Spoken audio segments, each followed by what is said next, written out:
Hi, I'm Douglas Mason, President and CEO of Rainy Mountain Royalty Corp., RMO, on the TSX Venture Exchange.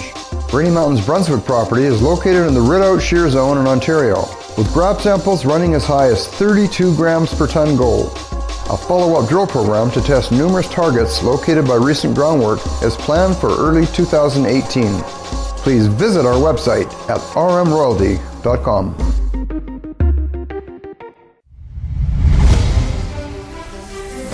Welcome to the Goddard Report.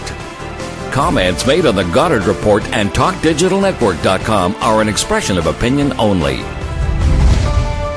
Here is Jim Goddard. My guest is Sharon Noble, Director of the BC Coalition to Stop Smart Meters. Welcome back to the show, Sharon. Thank you so much, Jim. Health Canada keeps telling us electromagnetic radiation is perfectly safe at the levels it's out there, but they've also said other things are safe that maybe aren't. Can you maybe explain?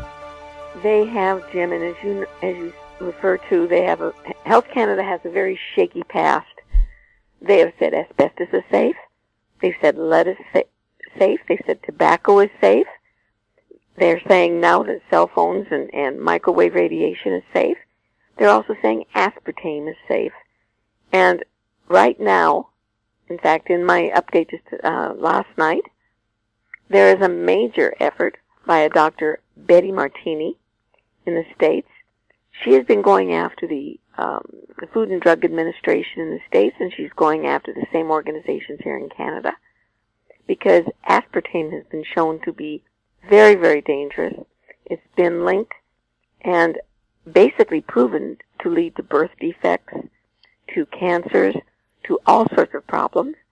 Health Canada is sending her form letters, ignoring the science, doing the very same thing, using bench scientists, the same thing that they're doing here with smart meters, cell phones, everything else. Aspartame's information proof has been out there since the 1980s. Microwave radiation has been out there since the 1950s. And Health Canada continues to turn a blind eye. And Dr. Martini says in this article that she is going after Health Canada for crimes against humanity, that they are knowingly allowing industry to harm the public for the sake of profit. As we spoke last time about the Nuremberg Code and how it was being ignored, this crimes against humanity is a big one. And I think it's about time that the Canadian public get up in arms here. So many things, whether it's Roundup, whether it's tobacco, whether it's aspartame, whether it's cell phones, we're being told nothing by the government. They're allowing the industry to monitor themselves. They're allowing the industry to provide the science that the government pays attention to. And this is nothing short of collusion. And I think that the crimes against humanity is something that many of us should consider pursuing. I am going to be watching this lawsuit extremely closely because I think it's going to be leading the way for us.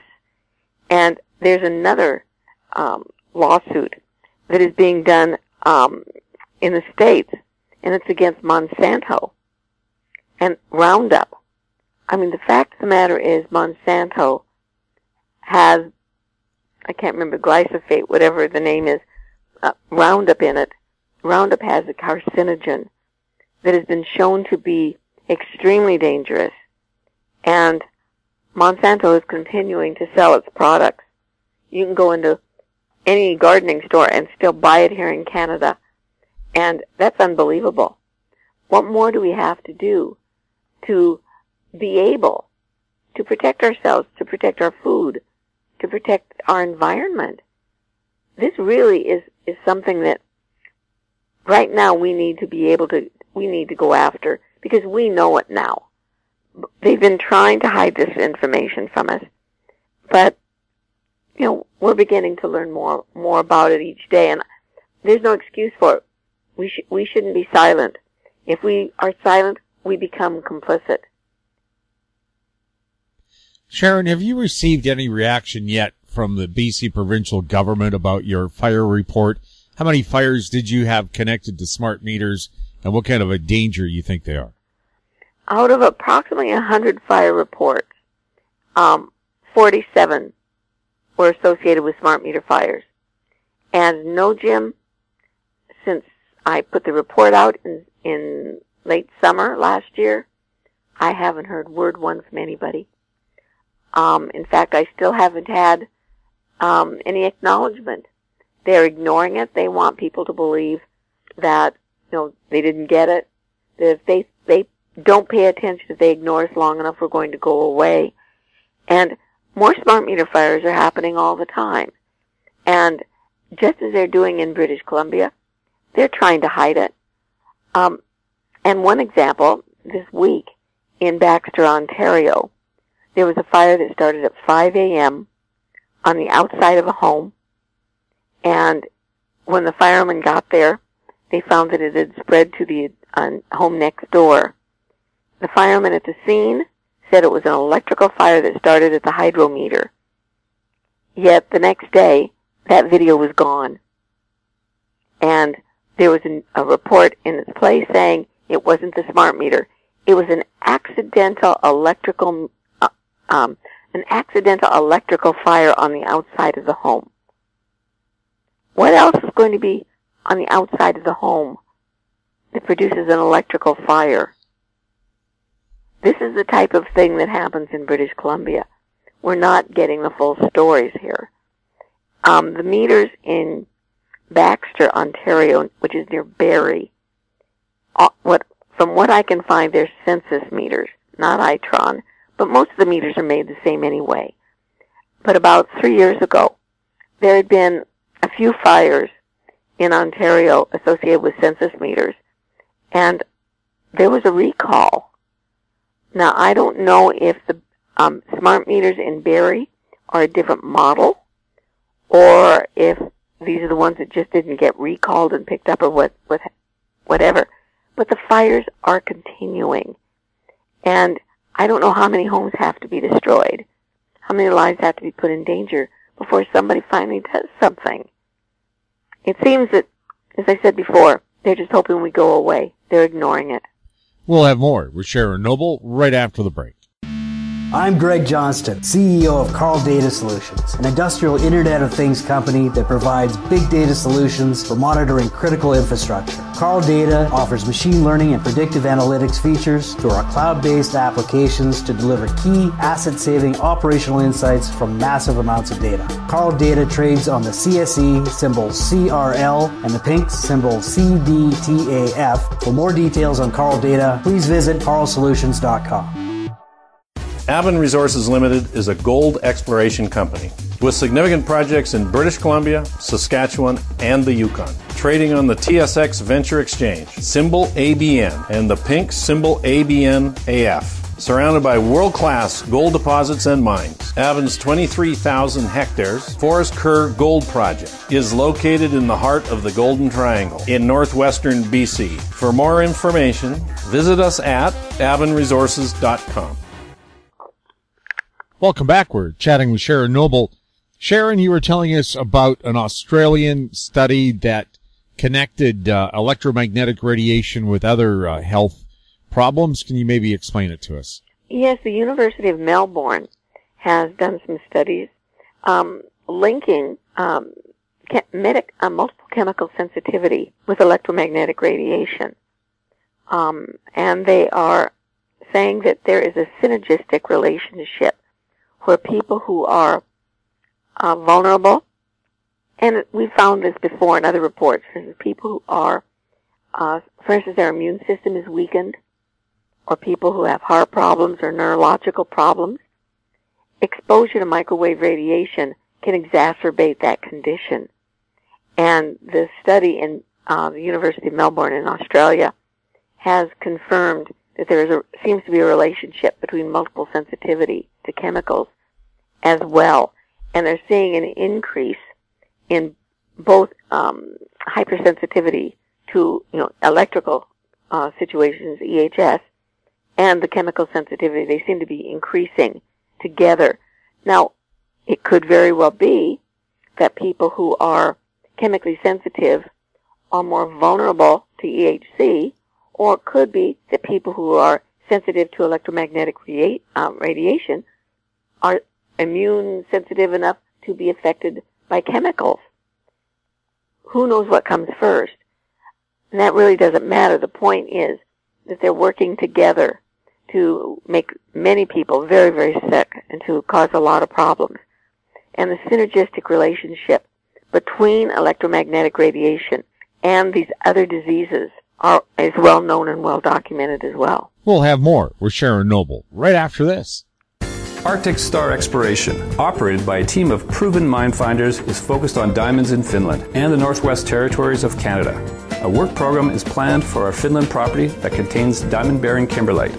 Arctic Star trades on the TSX Venture Exchange, symbol ADD, and the Frankfurt Exchange, symbol 82A1. Please visit our website at arcticstar.ca or call us at 604-689-1799. Listen to This Week in Money, Saturdays on Internet Radio at TalkDigitalNetwork.com. This week's scheduled guests from Chartworks, Ross Clark. From the Gloom, Boom, and Doom Report, Mark Faber. From WolfStreet.com, Wolf Richter. Plus, we'll have a company showcase update from American Manganese CEO and President Larry Ray. Don't miss This Week in Money this Saturday on Internet Radio at TalkDigitalNetwork.com. Welcome back. We're chatting with Sharon Noble. Sharon, are you surprised that Premier John Horgan of British Columbia, who is fighting tooth and nail to stop pipelines from being sent into the province, has ignored healthcare issues like pulsed electromagnetic radiation or the kind of frequencies and fires that are happening with smart meters? I'm surprised and disappointed. I thought that John Horgan cared more about science. I thought he cared more about human health, public health. When he was in his opposition role, I kept him well informed about the fact that our provincial health officers and the Minister of Health both were ignoring the science that was available. And I thought John Horgan cared. But we're getting the same responses from Adrian Dix, who's now the health minister, and from the new public health officer who's replaced Perry Kendall. Her name is Dr. Bonnie Henry. Now, to be completely fair with Bonnie Henry, she hasn't been in the role too long, but she worked with Dr. Kendall for many, many years. So I can only assume that Dr. Kendall kept her and the other provincial officers informed about the science. In fact, I intend to, and I'm encouraging others, to write to Dr. Henry and find out if she is concerned about the public health problems that are associated with microwave radiation. She certainly should be. And as well, there are new studies that are out that, as far as I know, no one has looked at.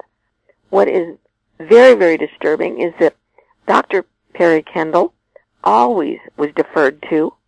The health minister would always say that he gets, Dr. Perry Kendall and the BC Centre for Disease Control are the people who make the decisions about health in the province as far as microwave radiation is concerned.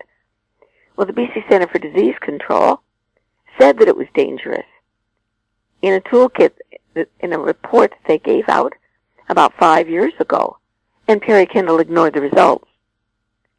Dr. Perry Kendall has consistently misled the public, saying that there was no evidence of harm, that he was not convinced that it was harmful. It's his opinion that it was not dangerous. He has no background in microwave radiation or biological effects of microwave radiation. He's a public health doctor, as is Dr. Bonnie Henry. Public health doctors have the responsibility to protect the public from dangers. They don't treat people after they've become ill. They're supposed to prevent it from happening in the first place. And Dr. Perry Kendall failed miserably. And recently, one of the members of the coalition wrote and did a Freedom of Information request to the BC Centre for Disease Control asking which scientific reports and studies they were reviewing or had reviewed. And they got back and said none. They had none. They haven't reviewed any.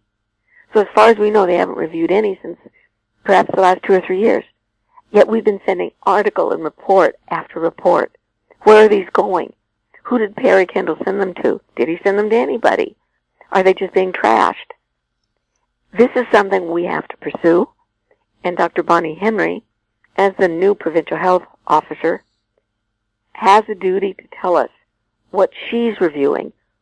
The BC Centre for Disease Control no longer has anybody with the training in this field to review the science. And they really didn't in the past either. I mean, they had 1 or 2 people who were, had some training and education in it, but they couldn't compare with the scientists and the researchers who have devoted decades to this research. But yet, they did warn, they told Perry Kendall that there were major problems, and one of the major problems was with fertility, especially with sperm that were being deformed, having DNA damaged, and were less likely to be able to fertilize a healthy egg. This is still being ignored. Perry Kendall said he didn't believe it. So, what is happening with all the science here? In a recent letter in response to questions to Mr. Dix's office and to Bonnie Henry's office, someone who works in Mr. Dix's office wrote back and said the same form letters we got before, and said, we follow Safety Code 6, which is one of the weakest health exposure guidelines in the world, and they say that there's no health effects. There's nothing to worry about. This just isn't true. 2 recent studies that I've spoken with you about before, the National Toxicology Program and the Ramazzini Ramazzini study, both come up with major health effects at levels far below those that are in Safety Code 6. The Ramazzini report was doing studies at levels of exposure that are similar to the exposure that we have on a day-to-day basis in schools, in our homes, in the stores where people work and shop. So what is happening? Nothing. This is very disappointing, but I think that we have to hope that Dr. Bonnie Henry is more willing to do her job than Dr. Perry Kendall was. And I'm hoping that people will write to her and give her the encouragement to do her job. Let her know that we are watching her and that we're depending upon her to help us.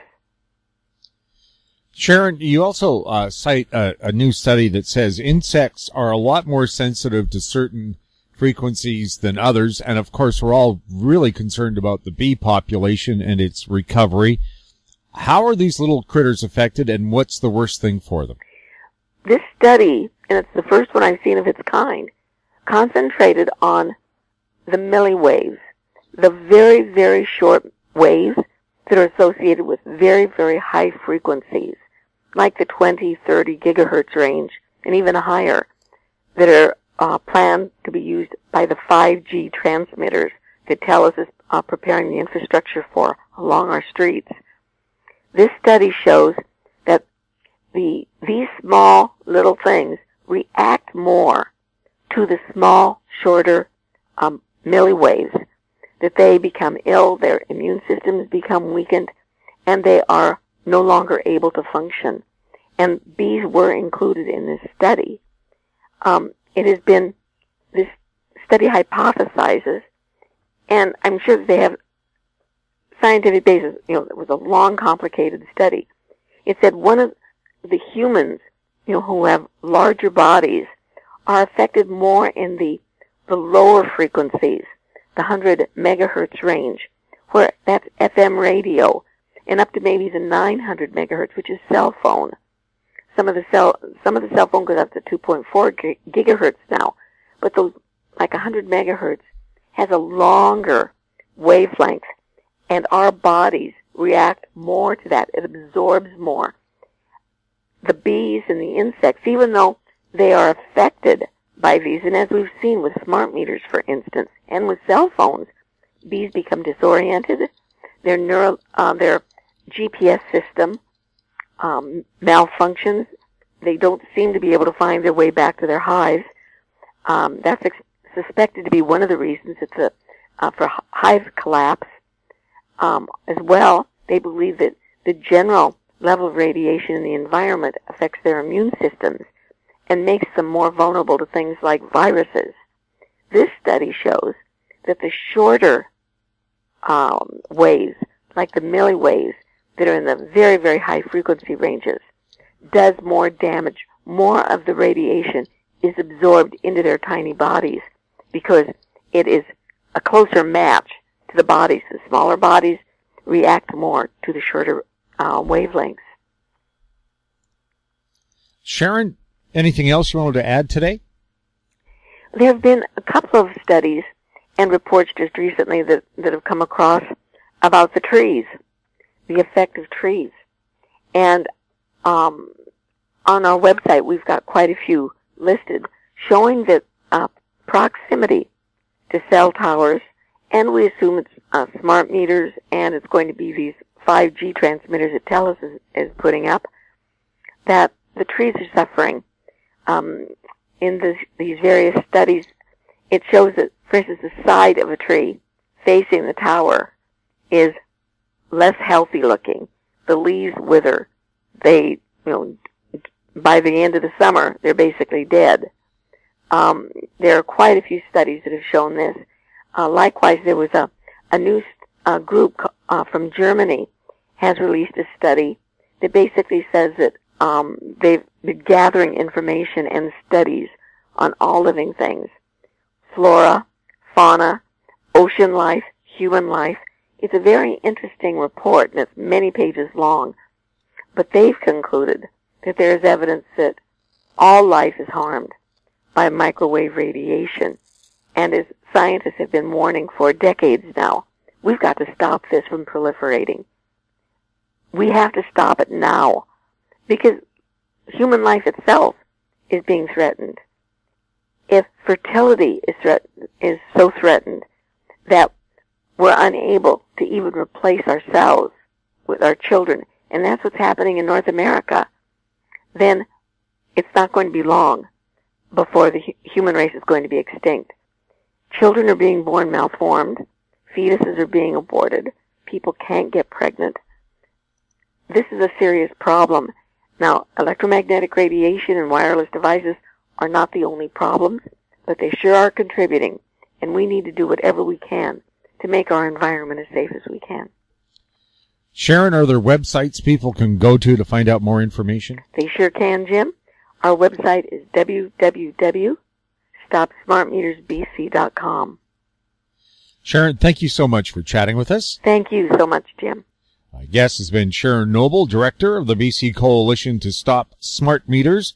If you have any questions for Sharon or any of our other guests, you can send them to info@howstreet.com. Find us on Twitter @TalkDigitalNet. You can also find us on YouTube @Talk Digital Network. I'm Jim Goddard. Thanks for listening. Comments made on the Goddard Report and TalkDigitalNetwork.com are an expression of opinion only. The Goddard Report is available online and mobile at TalkDigitalNetwork.com. The Goddard Report is a production of Howe Street Media Incorporated.